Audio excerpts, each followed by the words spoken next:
I warned them. I showed them the maps, the permits, the flood risks. But the HOA didn't just ignore me.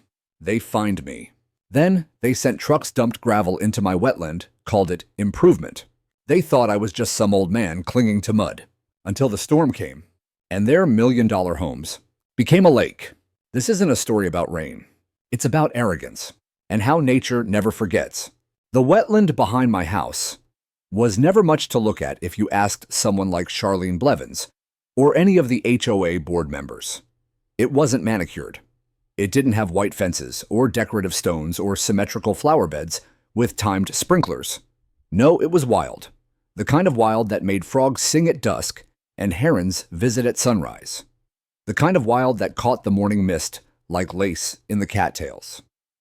For me, it wasn't just a patch of soggy ground. It was where I scattered the last handful of my wife's ashes 3 winters ago. She used to call it our quiet place, long before the HOA ever cared to notice it. I moved here after I retired from the Department of Environmental Quality. 30 years of inspecting floodplains, runoff systems, and, ironically, wetland management. I had no family left, no children, just her. After she passed, the silence of the wetland became my companion. I planted native grasses. I restored a small footbridge she used to cross in her garden boots. It was my own little mission of peace, in a world that always felt too loud. That was before the HOA changed leadership. They always had rules, sure trash bins, not left out past 6 p.m., fences under 4 feet, paint swatches pre-approved, but most of it was tolerable. Until Charlene showed up, Charlene Blevins, a recently divorced former realtor with something to prove, and an iron grip on the monthly board meetings. She had the charm of a hungry mosquito and the subtlety of a bulldozer. I first heard about her neighborhood beautification initiative from a flyer shoved into my mailbox. It was printed on glossy paper and featured a smiling cartoon of our subdivision covered in tulips walkways and outdoor seating areas. It mentioned a revitalization of underused green spaces. That was HOA code for "we're about to ruin something natural." I called the number on the flyer and asked to speak to someone about the project. A man named Tim Worthley, the HOA secretary, said I should attend the next meeting if I had concerns. That was on a Tuesday. By Friday morning, gravel trucks showed up. I didn't even hear them at first. It was the vibration that got to me. My coffee cup on the kitchen table jittered like in one of those dinosaur movies. I stepped out onto my deck in slippers and saw the first truck rumble past the tree line. Behind it, another. And another. Dump trucks with local contractor names on their doors, carrying gray angular rock, the kind used for backfilling ditches or building roads. They backed up right to the wetland's edge. Hey, I called, hobbling down the back slope. My knee, shot from an old hiking injury, wasn't happy about the sudden sprint. A man in a reflective vest turned to me looking mildly annoyed. "Orders from the HOA," he said. They signed off. "This marsh is getting filled and leveled. Gonna make a great walking path once it dries." "This isn't HOA land," I snapped. "This is my land. That wetland's on my property line, and I have the survey to prove it." He shrugged. "Take it up with them, man. I'm just doing what I'm paid to." I watched in slow-motion horror as the first load of gravel hissed down the truck's bed and splashed into the waterlogged earth. Birds scattered. A small turtle, barely visible in the chaos, scurried away under my deck stairs. The soft sponge of earth I'd nurtured for years vanished under angular, dead rock. I turned and stormed inside every cell in my body, vibrating with fury. I dug through my old home office, opened the locked filing drawer, and pulled out the manila envelope marked "Protected Area, Personal." Inside the original survey map, the certified property lines, a copy of the State Wetland Report from 2017, and a letter from the U.S. Fish and Wildlife Service acknowledging the migratory bird habitat status. They'd just violated state and potentially federal law. That night, I couldn't sleep. I sat by the kitchen window with the light off, watching the outlines of machines idle in the distance like sleeping monsters. The gravel heaps glinted under the moonlight, a brutal contrast to the gentle sway of reeds that once stood there. By dawn, it was done. The trucks were gone. The wetland, my sanctuary, was unrecognizable. I called the HOA office line and left 3 voicemails. No response. So I walked to the HOA clubhouse with my documents in hand. Charlene was there sipping what looked like a green smoothie and reading a real estate magazine. "You again," she said without looking up. "We're not doing individual meetings today. If you have complaints, write to the board." I set the documents down on her desk. "You filled in a protected wetland on private property. That's a violation of the Clean Water Act and several state codes. You've overstepped." She looked at the papers, then leaned back in her chair. "You sure about that?" she said with a smirk. "Because from where I'm sitting, that swamp was an eyesore, and eyesores affect property values. The board voted unanimously to improve it." "It wasn't yours to touch," I said. "Well," she replied, eyes cold, "it is now. We've updated the community map. It's common space. You'll receive an adjustment notice in next month's newsletter." She smiled satisfied and picked up her smoothie again. "You're welcome to bring a lawyer, of course. But the board has resources, and frankly, Mr. Whitaker, you're not the only homeowner around here." She said my name like it was something sticky at the bottom of her shoe. As I walked home, fists clenched around the folder, I realized something deep and sharp. This wasn't just about land anymore. It was about erasure. They were burying the wetland, burying my rights, burying her. And I had no intention of letting them get away with it. I thought the worst had passed after the first load of gravel, but that was just the beginning. The next morning, it wasn't just one or two trucks. It was a convoy, 6 rigs deep, roaring through the entrance of Meadow Ridge Estates like a construction brigade storming a battlefield. I stood at the end of my driveway, in disbelief robe, tied loosely over my flannel pajamas, watching the dust cloud rise like smoke behind them. By 7:15 a.m., the heavy machinery was back.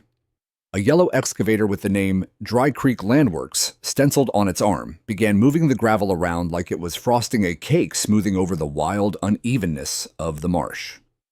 The reeds and sedges I had spent years cultivating gone. The footpath bridge I rebuilt in memory of Lila splintered.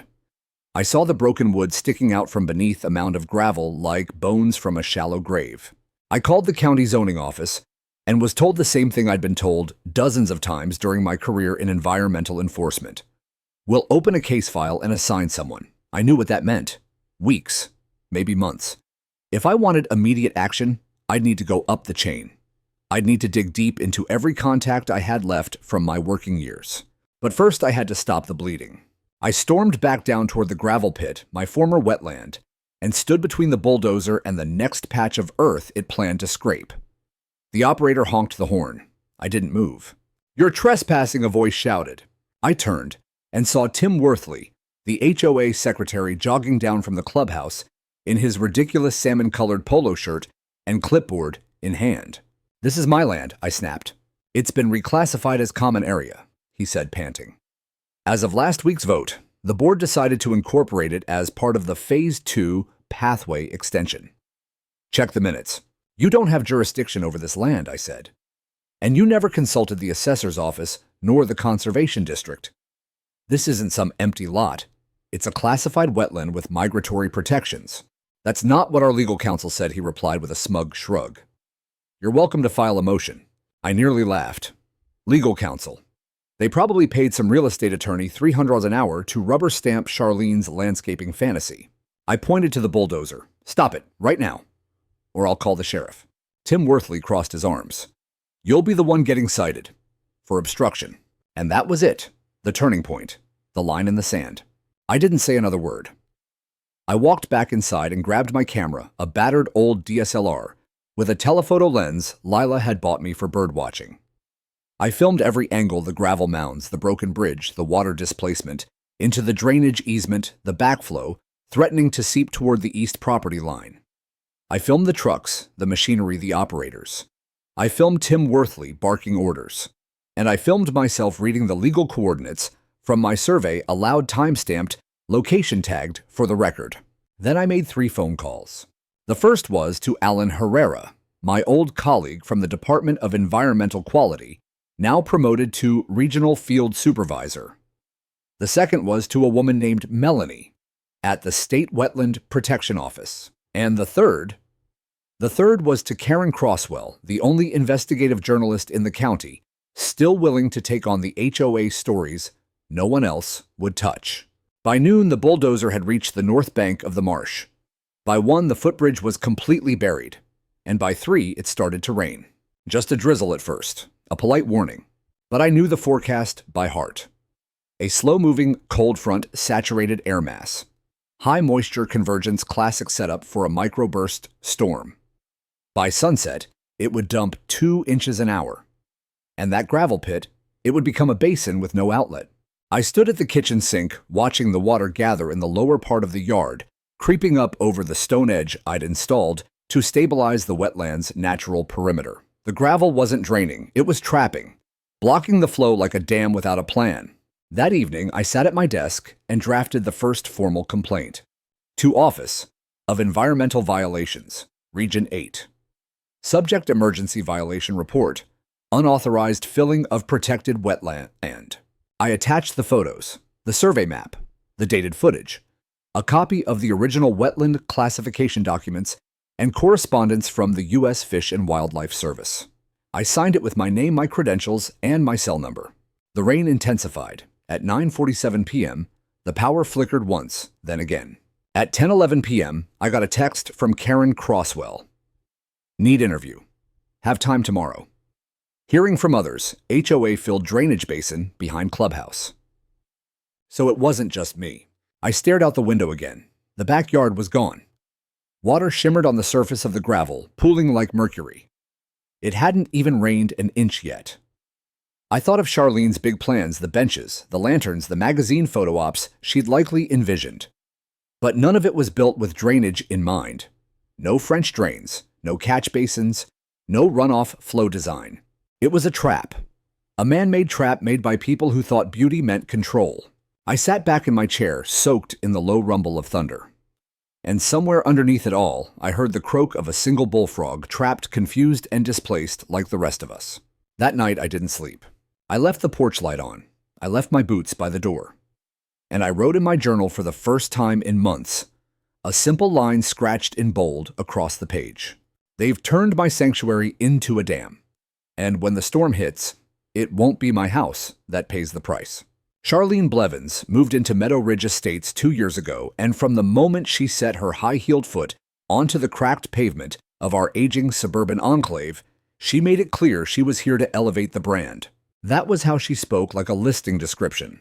She came from Scottsdale, Arizona, where she claimed to have flipped high-end properties and consulted on luxury HOA designs. She was the kind of person who used phrases like curb appeal metrics and visibility ratios in casual conversation.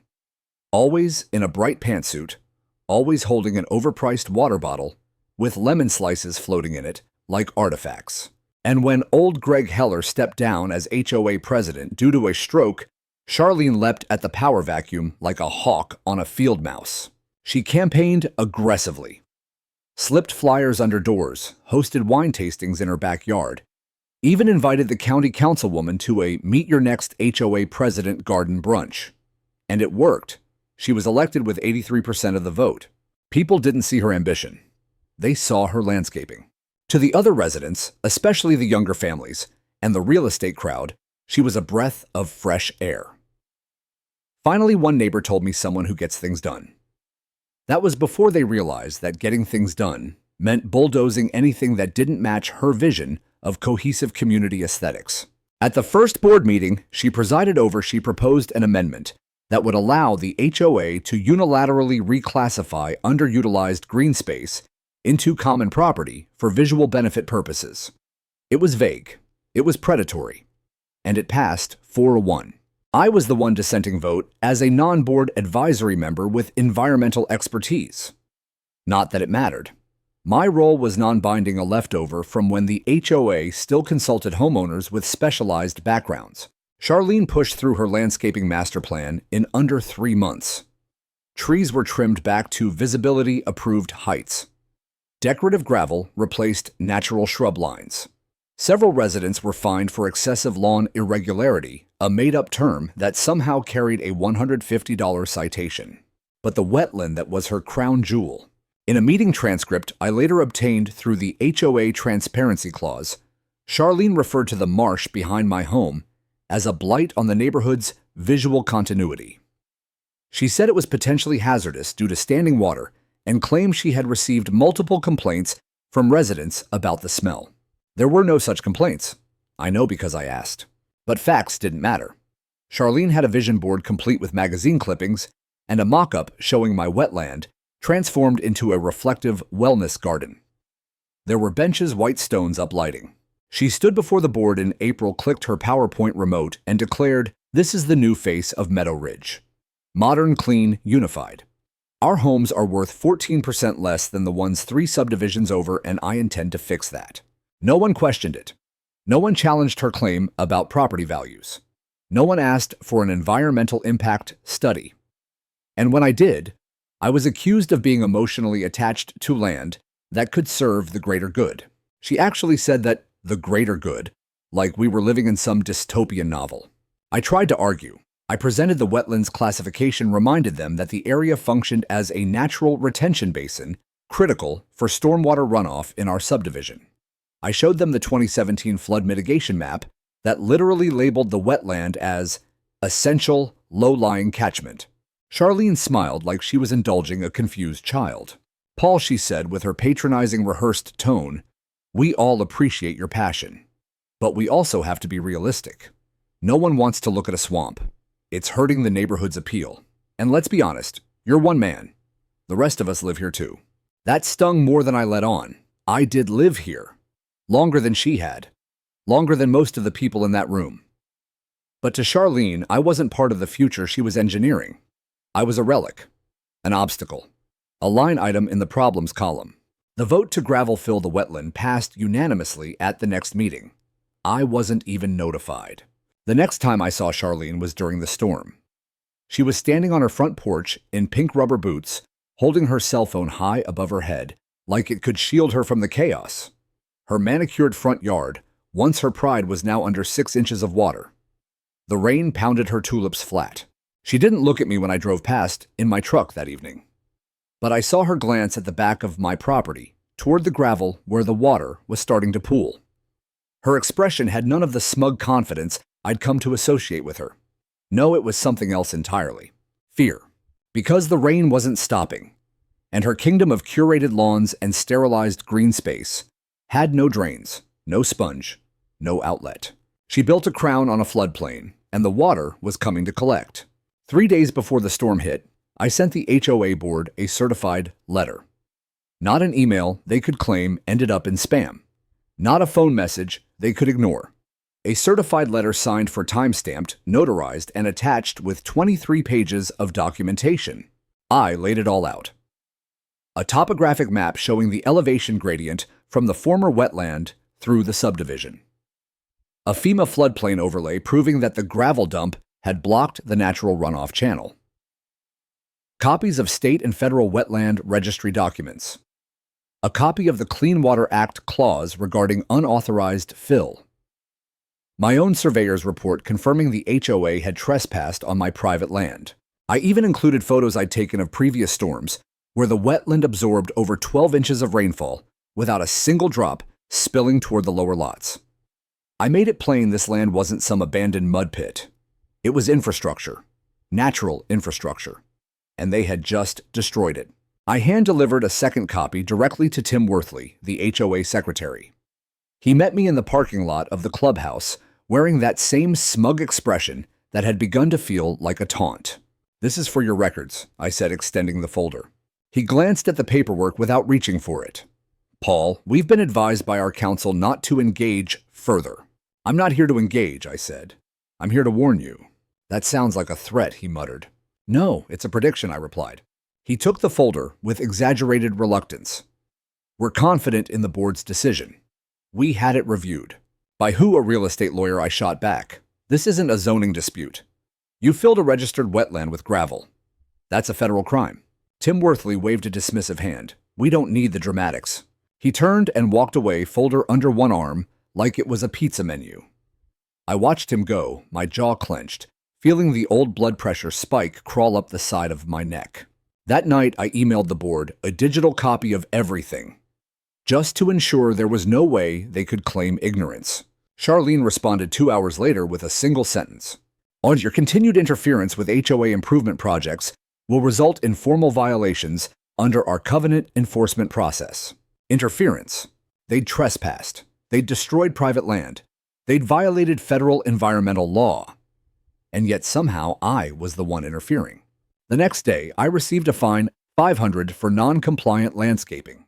I stared at the citation slip like it was written in a different language.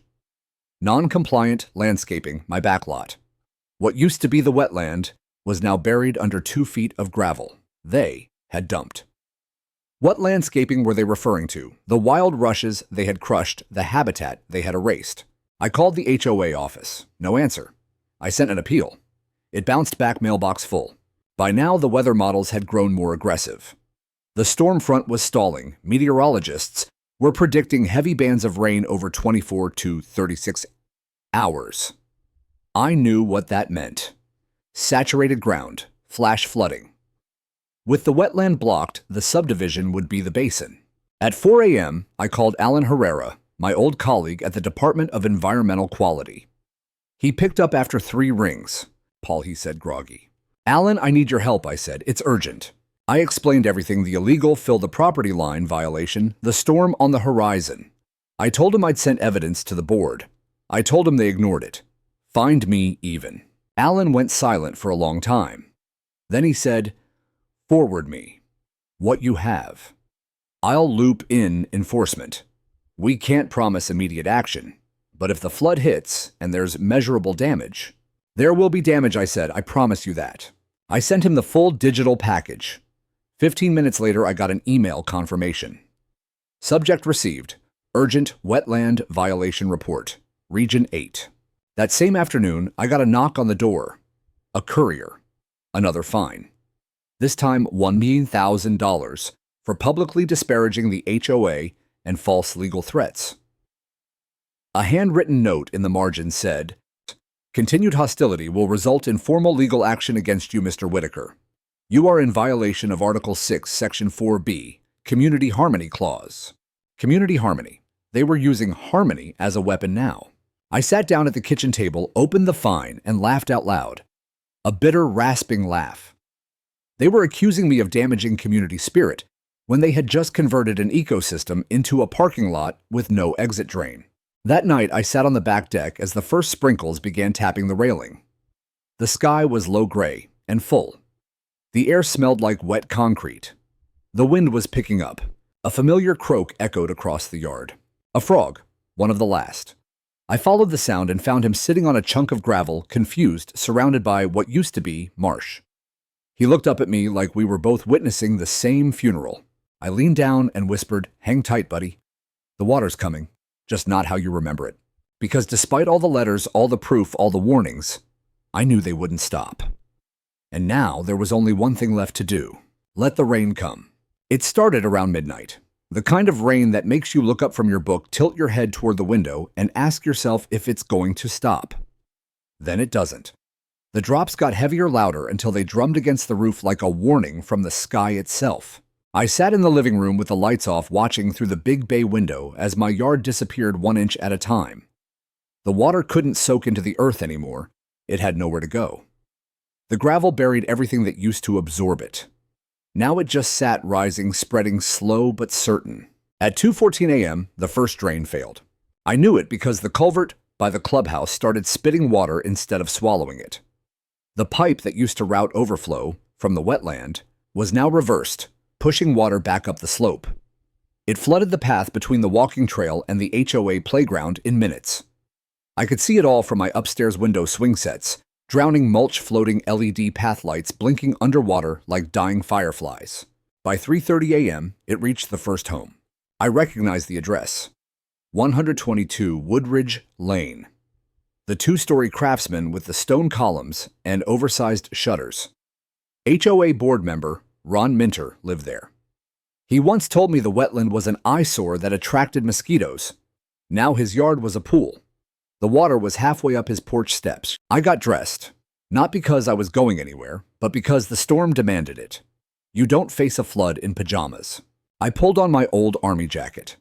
Lila had stitched the inner lining after it tore on a wilderness trip. I ran my fingers along the seam before zipping it up. There was comfort in the weight of it, in the armor. The thunder cracked overhead as I stepped outside. The air was thick and vibrating like the whole world was holding its breath. The rain soaked me instantly. I walked toward the back of the property, toward the edge where the gravel had been dumped. It was gone now. Just water and debris. I saw a child's soccer ball float past, a patio chair, a plastic flamingo. My boots sank into the softening ground. This wasn't gravel anymore, it was sludge. The water had turned the entire fill site into a slow-moving swamp, but with none of the elegance or biology. Just gray slurry and broken fences. Across the way, the streetlights flickered, then died. And that's when I saw it. A wall of water, maybe 2 feet high, surged down the neighborhood's main road, rolling like a slow tsunami, carrying mulch garbage bins and someone's garden gnome. It hit the base of Charlene's lawn like a wave hitting a beach. Her white stone landscaping, meticulously arranged, crumbled under the pressure. The topiary hedges flattened. Her motion-activated porch lights blinked once, twice, then went dark. She came out seconds later barefoot, holding a flashlight in one hand and her phone in the other, wearing some kind of silk robe that immediately clung to her skin. She was yelling at someone, maybe her assistant, maybe 911. She pointed toward the water like she could command it to stop. But water doesn't listen to HOA presidents. It flows where it must. By 4:00 a.m., the entire southern bend of Meadow Ridge was underwater. The retention pond the HOA had installed 3 years ago, useless. It overflowed in 30 minutes. The gravel path they poured into my wetland had dammed up the natural flow. The water had turned circled and looked for a new way out. That way was through their homes. Cars floated. Garages filled. Basements collapsed under hydrostatic pressure. I heard the crack of drywall buckling and the splintering of wooden beams. Dogs barked from inside closed houses. Sirens started wailing in the distance, but they couldn't reach us. The roads were gone. And still it rained. I stayed on the porch with my floodlight and emergency radio. I broadcasted a loop message on the neighborhood frequency, something I'd kept from my Army days. And this is Paul Whitaker at 118 Marshview. Floodwaters rising. North side higher ground. Use foot access only. Do not drive. Repeat, do not drive. A few neighbors heard me. I saw them wading through chest-high water toward the hill near the old tennis court. Some of them carried pets. One woman had a baby in a plastic tub. By 5:20 a.m., I saw Charlene again. She was on the clubhouse roof. Somehow she'd made it there. Her phone was dead. Her face pale. Her robe clung to her like seaweed. She was waving her arms at no one. Just the storm. The rain. The consequence. I could have laughed. Could have screamed, "I told you so," into the wind. But I didn't. I just watched. At 6:03 a.m., the rain slowed. A break in the bands. And what it revealed was devastation. 26 homes flooded. 4 uninhabitable. 2 cars overturned. Dozens of HVAC units drowned. The HOA's brand new irrigation control center, a $12,000 project, completely submerged. And right in the middle of it all, the gravel. A dam of their own making. Not engineered, not drained, not tested, just dumped, compacted, and called progress. I walked back inside dripping, exhausted, furious. The frogs had stopped singing. The birds were gone. The wetland, what was left of it, had become a graveyard of flooded dreams and HOA hubris. But I was still standing. And I still had everything they didn't. Proof. It was just after sunrise when the knocks came. Not polite taps, not a doorbell. Knocking. Sharp, urgent, relentless. I was halfway through changing into dry clothes when it started echoing through the house like a fire alarm made of fists. I limped downstairs, soaked in muscle aches and adrenaline. The front porch camera had cut out hours ago, storm damage probably, so I opened the door blind. Charlene stood there, soaked to the bone mud, smeared across one cheek, her mascara bleeding like war paint. Her silk robe was gone. She wore a pair of joggers, a neon HOA windbreaker, and waterlogged sneakers that squelched when she shifted her weight. Behind her, the neighborhood was a swamp. Cars half submerged, lawns shredded. The street looked like a canal. A trash bin floated past behind her like punctuation. "Paul," she gasped, voice trembling. "We need your help."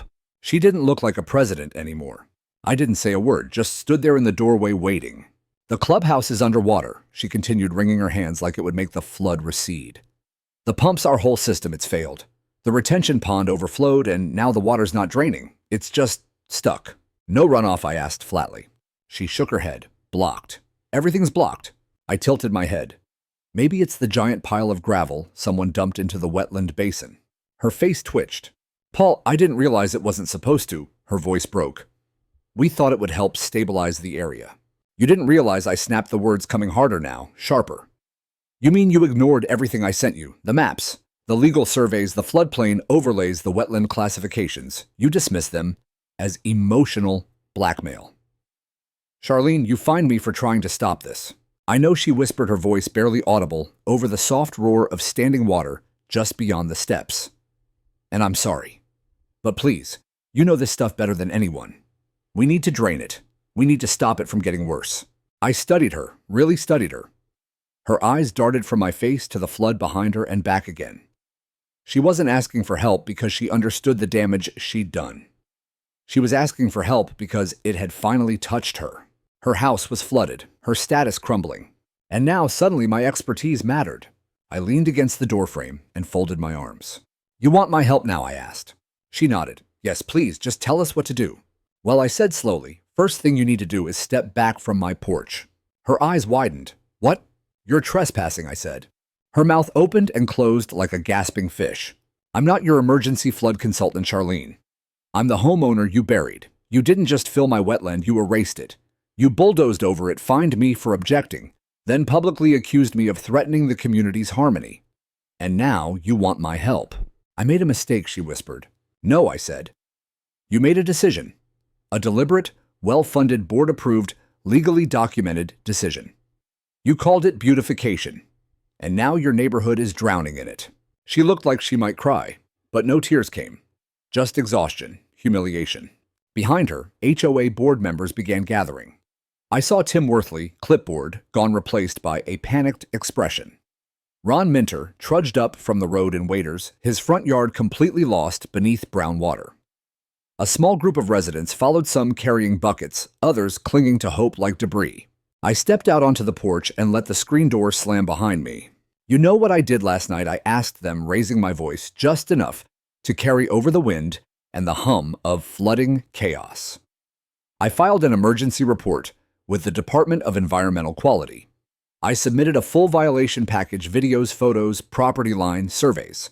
They're already investigating. A murmur swept the group. Some of them exchanged glances. Tim Worthley's lips moved in what looked like a silent curse. You broke state law, I continued. You may have violated federal protections under the Clean Water Act. You conducted construction without permits. You filled a functioning flood basin, and you did it all after I warned you. Charlene's hands trembled. We didn't mean. You meant exactly what you did. I said, cutting her off. You wanted to erase what didn't fit your brochure. But you didn't understand that nature isn't decorative. You can't just gravel over a problem and call it solved. Tim Worthley stepped forward. Is there any way we can fix it? Patch a trench, divert the water. I took a breath. Not with shovels and buckets, I said. You'll need excavation equipment, civil engineers, a state-approved environmental remediation plan, and you'll need permits, lots of them. He rubbed his temples. Charlene, I said, turning back to her, you still think it was just a swamp? She didn't answer, just stared at the water lapping at the street curb, at the submerged mailboxes, the flower beds turned to soup. Let me be clear, I said, voice low now. I will not be helping you fix this, not because I can't, but because you didn't listen. And now maybe it's time someone else held the bucket. And with that, I turned and walked back inside, leaving them there in the rising dawn, soaked, stunned, and slowly realizing that the water wasn't their only problem anymore. Their decisions were. By the afternoon of the second day, the floodwaters had started to recede, but the damage was undeniable. Streets looked like they'd been dragged through a mudslide. Cars were half buried in silt. Lawns had become lagoons of mulch, shredded turf, and broken HOA pathway lights. And still, the silence from the boardroom was louder than anything. That is until the government trucks showed up. 2 white SUVs rolled through the main gate of Meadow Ridge Estates, slow and deliberate. The logos on the doors were unmistakable. State Department of Environmental Quality, Region 8. Behind them came a third vehicle, a black pickup with emergency lights on its grille. 2 inspectors stepped out in boots that actually fit this kind of mess. One of them was Alan Herrera. He hadn't changed much since we last worked together. Still wore the same weathered tan field jacket, the same clipboard lanyard, the same look of calm competence. When he saw me standing in the doorway, he raised a hand. It wasn't a wave, it was a signal, the kind that said, "We're here, and we're not playing around." They didn't start at my property. They started at the clubhouse. Charlene met them in a borrowed raincoat flanked by Tim Worthley and Ron Minter and 2 other board members I hadn't seen take initiative once in the past year. She tried to smile, tried to play gracious host. Alan didn't even break stride. "This the area in question?" he asked flatly. Charlene nodded quickly. "Yes, we had a landscaping improvement project." He cut her off with a raised finger. "Don't explain anything yet. We're here to observe and document. You'll have a chance to make a statement. Right now, I need to see where the fill was placed." They led him around the back of the clubhouse toward what had once been the edge of the wetland, now just a shallow lake peppered with driftwood and shards of decorative gravel. Alan took photos, measurements, soil samples. He dropped a marker flag every 6 feet along what used to be the natural drainage channel. His colleague, a younger woman named Dana, flew a drone overhead. It buzzed high above the waterlogged rooftops, mapping the flood contours with precision. Within an hour, they had created a topographical model of the neighborhood using real-time satellite overlays and archived elevation data. I watched from my front porch as they held a tablet in the air and pointed out something that made my stomach twist with validation. "This is where the water should have gone," Dana said, tapping the screen. "This area right here, what used to be a retention-grade wetland, was absorbing runoff from the entire northern slope of the subdivision." She drew a red circle over the gravel pit. "Now it's a wall." Charlene cleared her throat. "That was, part of the beautification initiative. We were told it would help control erosion." "You were told by who?" Alan asked. She blinked. "Our landscape contractor, Dry Creek Landworks." Alan wrote something on his clipboard. "Did you conduct a hydrological study prior to the fill?" Charlene hesitated. "We had a visual survey." "That's a no," Alan said. "Any wetland classification documentation reviewed before work began." Tim Worthley chimed in. "We were told it was just a low spot. There was no standing water when we did the walkthrough in February. It's a seasonal wetland," I called out from my porch loud enough for the whole block to hear. "The marsh fills in winter and drains by spring. It's protected under the state's Transitional Habitat Clause." Alan didn't look back, but I saw the corner of his mouth twitch almost a smirk. By mid-afternoon, the investigation was officially underway. Yellow markers dotted the neighborhood like crime scene flags. Several residents began coming out snapping their own photos, murmuring to each other. A few even came to speak to me quietly, nervously. They apologized, said they didn't know, that they believed Charlene, that they didn't realize the gravel fill was illegal. I didn't offer comfort, not yet. The HOA board was summoned to the clubhouse at 4:00 p.m. Alan and Dana set up shop at a folding table with laptops and printed elevation maps. I wasn't invited. But as a homeowner and the original complainant, I had a right to submit evidence. I brought the whole damn binder. Charlene scowled as I entered, soaked binder in hand. Tim Worthley flinched when he saw me. The other board members looked like kids about to get a scolding from the principal. Alan motioned to me. "Mr. Whitaker, please join us. Your documentation will form part of the formal investigation." I opened the binder and began to speak not in anger, not with righteous fury, but with precision. I presented property lines, highlighted the boundaries of the designated wetland, showed the permit codes and their absence, played drone footage from before the gravel was dumped, explained how the water flow had been choked off, pointed out that their own irrigation system had been built based on the original natural drainage routes. Every sentence was backed by law, by science, by evidence. I ended with the flood damage estimates I'd already collected from 4 affected homeowners, some of whom had just joined a class action interest group. When I was done, Alan stood. Based on preliminary findings, he said it appears the HOA conducted unauthorized fill on protected land, failed to obtain permits, and altered a critical flood mitigation system leading to measurable downstream damage. Charlene opened her mouth to speak, but Alan raised a hand again. "There will be a formal enforcement notice issued to the HOA. You'll be contacted for a hearing with the Environmental Remediation Board. I recommend legal counsel." Tim Worthley looked like he'd just been punched in the chest. Then Dana spoke. "The satellite images confirm the change in terrain profile, and the post-storm flood path aligns exactly with the fill zone's obstruction. We have cause to initiate civil penalty proceedings." The room went quiet, and in that silence I exhaled slow and deep. Not in victory, not yet, but in knowing that finally someone else saw what I had been shouting into the void for months. They weren't just HOA mistakes anymore. They were violations, and now they had to answer for them. The hearing was set for the following Thursday, held at the County Administrative Building downtown. A large brick structure with flickering fluorescent lights and tile floors that hadn't been waxed since the Bush administration. There were rows of cold metal chairs arranged in tight lines. 2 folding tables for the county's Environmental Remediation Board. 1 long microphone in the center aisle. And a growing audience of residents from Meadow Ridge Estates, more than I expected. Many looked shaken, some looked angry. Others simply looked tired. I sat near the back binder in hand, watching the board members trickle in. 3 men and 2 women, all in pressed suits, all with notepads and name placards. They took their seats with bureaucratic stiffness, but I knew the gravity behind those blank faces. I'd spent 3 decades in rooms like this. This wasn't a formality. This was the fuse. The board chair, a firm-jawed man named Robert Klein, called the hearing to order at 9:02 a.m.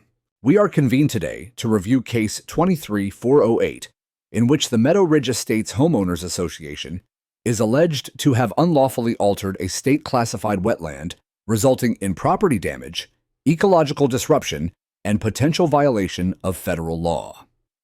This hearing is public record. Let the statements begin. Charlene stood first. Her hair was tied back, no makeup. Her tone was rehearsed but fraying at the edges. We were under the impression the land in question was unmanaged and unzoned for conservation. The HOA believed the gravel would provide stabilization and improve visual quality. We regret the impact caused by the storm, but the flooding was a natural disaster, and we feel it would be unfair to assign blame. Did the HOA acquire a wetland delineation study prior to action? Mr. Klein interrupted. Charlene hesitated. No, but did you contact the State Environmental Office before initiating site alteration? No, she admitted we relied on external contractors. Contractors do not override state jurisdiction, Ms. Blevins. A low murmur spread through the room. One of the board members, a woman named Shelley from the eastern slope of the neighborhood, stood next. She had been silent during all prior meetings, but now she turned toward the crowd with a trembling voice. I voted for the fill, she said, eyes darting toward Charlene. I was told it was safe. I didn't understand the risks. I was never shown any environmental reports or maps. Charlene's lips went thin. That's when Mr. Klein turned to me. Mr. Whitaker, you filed the original complaint and submitted extensive documentation. Would you care to address the board? I rose slowly, gripping my binder. As I walked down the aisle, a few people nodded. Some even patted my shoulder. Others looked away in shame. I stepped to the mic, cleared my throat, and began. My name is Paul Whitaker. I'm a retired senior inspector from the Department of Environmental Quality. I've lived in Meadow Ridge Estates for 14 years.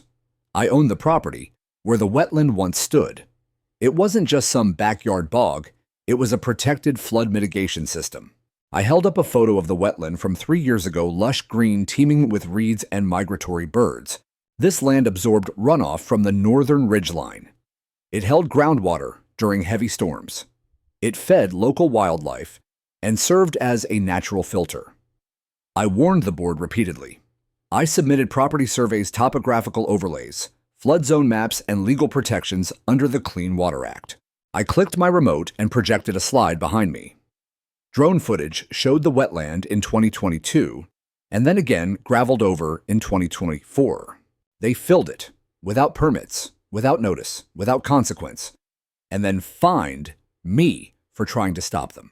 A sharp intake of breath came from someone in the front row. I moved to the next slide, satellite flood maps from the night of the storm. Red zones, water surge levels, street by street, devastation. Over 70% of the floodwater had moved directly through the area formerly held by the wetland. This wasn't a freak storm. It was a redirected river, engineered by ignorance. My voice cracked, but I didn't stop. 4 homes are uninhabitable. Insurance is denying claims because the cause wasn't natural, it was structural. The HOA created the blockage. The HOA turned a basin into a bowl, and the rest of us drowned in it. When I finished, the room was dead silent. Then slowly, a woman in the third row stood up. Her name was Maria Alvarez. Her basement had been destroyed in the flood.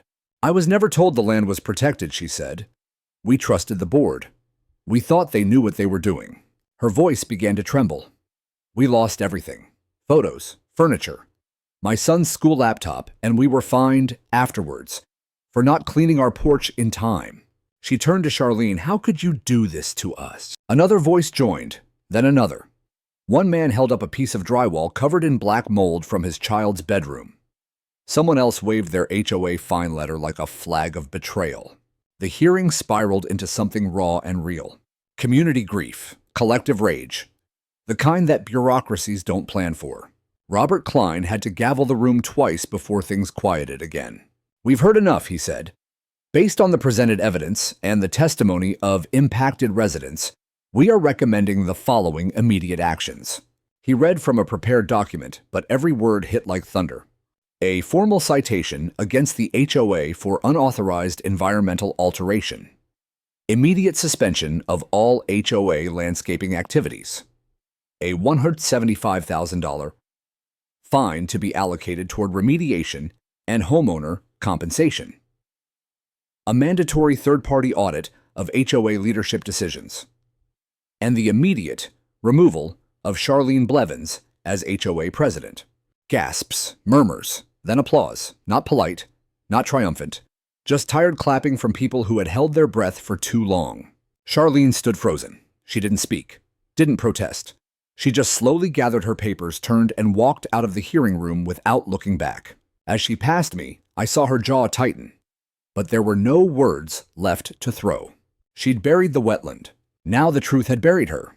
In the weeks following the hearing, Meadow Ridge Estates entered a kind of stunned purgatory. The manicured lawns still gleamed, the stone walkways remained intact, but the community's voice, once filtered through Charlene's smiling edicts and polished newsletters, had gone eerily quiet. No more flyers, no more beautification initiative updates. The clubhouse remained locked, its lower level gutted and drying behind yellow caution tape and industrial fans. The HOA sign that once bore the slogan, "Enhancing Property, Enhancing Life," was now streaked with mud and warped by water. And in the center of it all, the gravel still sat soggy, broken, inert. But the silence didn't mean inaction. On the Monday after the hearing, a certified letter arrived at every home in the subdivision. Inside a 6-page packet from the Environmental Remediation Board. Formal findings, penalties, a schedule of repairs, and a notice that the HOA was being placed under provisional oversight for 12 months. Supervised by a third-party auditor and bound by state-reviewed environmental compliance standards. Charlene was no longer on the board. Neither was Tim Worthley. In their place, interim directors were appointed by the oversight panel, including Shelley, the soft-spoken board member who had voted yes out of ignorance and later testified against Charlene. She knocked on my door a few days later, holding a clipboard and a nervous smile. "Mr. Whitaker," she said, her voice fragile. "I know I'm probably the last person you want to hear from right now, but the new board is trying to make things right, and I was hoping you'd consider helping." I didn't answer right away. She went on. "Not to lead, not to consult, just advise, quietly. You know more about this land than anyone, and we need to learn how to fix what we broke." I looked at her. She didn't flinch, didn't fake a smile. She looked tired, humbled. I gave her a single nod. That afternoon, I walked the site with a remediation specialist from the state. Together, we marked out the boundaries of the original wetland. What was salvageable, what needed excavation, what could be reseeded. I showed them where the natural runoff once entered from the ridgeline, and how the cattails used to filter the surge before it reached the lower slope. The contractor, a woman named Keisha, with a sharp eye and muddy boots, knelt in the slush and pointed to a cluster of shoots poking through the gravel. "You see that," she said. "It's trying to come back." I knelt beside her. Sure enough, rush grass. Thin green spears pushing upward through a mess of rock and silt like defiant survivors. Nature undeterred by red tape or arrogance. "They always do," I murmured. The state ordered the gravel removed, every truckload of it, and not just scraped off the surface, dug out. Replaced with topsoil, matched to the original ecological profile. Local plants only. No decorative mulch, no imported stones. The process would take months. The lawsuits started rolling in by the end of that week. 3 separate families, those with homes that suffered foundational damage, filed claims against the HOA. One of them included the satellite images Alan had shown in the hearing. The class action firm representing them had already contacted me for a statement. I gave them everything I had, but I refused compensation. It wasn't about the money. It was about the line in the sand, and mine had been crossed. One morning, I received a letter from Charlene. No return address, just a folded note inside a plain envelope delivered by hand. Paul, you got what you wanted. Congratulations. I never meant for it to go that far. You should have let it go. C. I stared at the letter for a long time. There was no apology in it, no acknowledgement, just bitterness, just pride still clinging to the idea that I had ruined her vision, that I had somehow forced nature to reveal her mistakes. I burned the letter in the fire pit. Then I went inside and printed out another copy of the Clean Water Act clauses she had violated. I highlighted them. I put them in a folder labeled HOA Incident, Final. Closure doesn't always come with courtroom drama or public apologies. Sometimes it's just filing the last page away. Weeks passed, then months, and slowly Meadow Ridge began to shift. The new board sent out a newsletter, not glossy, not marketing fluff, just updates, honest, unfiltered. They invited residents to an open forum about storm preparedness. They approved the installation of a monitored drainage system, real engineering, not cosmetic cover-ups. They even began hosting weekly environmental education walks for families hosted by Keisha and a few local conservationists. And then one morning in early spring, I heard them. Birds. The marsh wren first, then the red-winged blackbird. And finally, just after sunrise, the low, deliberate call of a heron gliding overhead, circling once, then settling in the shallows. I stood at the edge of the wetland, still recovering, still raw, and watched it land on a fallen branch. It tilted its head toward me, still dignified, as if to say, "We remember." For the first time in over a year, I stepped onto the footpath. It wasn't the same bridge. The old one had been destroyed in the graveling. But the community had rebuilt it plank by plank, following the same design Lila and I had drawn out on a napkin years ago. They even added a small plaque, in honor of what was saved, thanks to the voice who refused silence. I stood there a long time, letting the early sun warm my face. The air smelled like damp earth and new life. The land was healing, and so was I. The first time I saw the cranes return, it was like witnessing ghosts. It was late May. The air was warm, but not yet heavy with summer. I was sitting on the bench at the eastern edge of the wetland, the one facing the footbridge, when a shadow passed overhead. I looked up, hand shielding my eyes, and saw them. A trio of sandhill cranes in flight necks, outstretched wings broad and deliberate. They circled twice before descending in a slow, regal glide, landing near the same stretch of shallows where Lila once took photos with her old film camera. They had been gone for 3 migration cycles. I didn't expect them back. No one did. But nature, when given the room to heal, writes its own invitation. I sat still as stone, not out of fear of disturbing them, but out of reverence. One dipped its beak, another stepped carefully through the reeds, and the third stood upright as if scanning the horizon for approval. It found me instead. We stared at each other, man and bird, both survivors of arrogance, of interference, of noise. The moment wasn't cinematic. It wasn't grand. It was quiet, sacred, enough to make my chest tighten in that way it used to when Lila would say something small and perfect and leave me speechless. Behind me, I heard footsteps. It was Maria Alvarez, carrying her youngest daughter on her hip. She stopped when she saw the cranes, her eyes wide. "They came back," she whispered. "They always do," I said softly. Maria sat beside me. Her daughter, maybe 3 or 4, pointed excitedly. "Birds," she said. I nodded. "The best kind." More families came over the next few days. Not for selfies or spectacle, just to sit, to watch, to listen. Someone brought a pair of binoculars and passed them around. Kids drew in sketchbooks. One boy sat cross-legged with a wildlife field guide, trying to identify each call. The wetland had become something else now, not just protected but understood. Not just tolerated but defended. There was talk of renaming the area. Someone suggested Whitaker Preserve. I declined. This wasn't about legacy. It was about continuity, about making sure the next person who tried to gravel over something sacred would meet a wall of informed resistance, not just a single homeowner with a binder. The HOA, now under new leadership and rigorous oversight, had shifted tone entirely. They hosted a community restoration day, no PR stunts, no photo ops, just neighbors with gloves and shovels and compost. One woman who'd once voted to rezone the marsh now ran a native plant nursery from her garage and offered free seedlings to anyone replanting their yard. And the fines, they were gone, expunged, reimbursed in some cases. The board even issued a formal public apology read aloud during a neighborhood gathering under string lights and folding chairs. I didn't attend. I didn't need to. Justice had already spoken. One evening, I walked the edge of the wetland with Keisha, the state remediation contractor.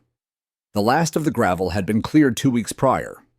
The new runoff channels were holding, and the flora had begun to take root. This place, she said, adjusting her ball cap, it's teaching people more than any workshop I've ever led. Pain makes good teachers, I said. Only if people stay awake for the lesson. I looked out over the water. The sun was setting behind the western slope, turning the surface copper and glass. Dragonflies skimmed the edge. A pair of frogs croaked from a thicket near the base of the footbridge.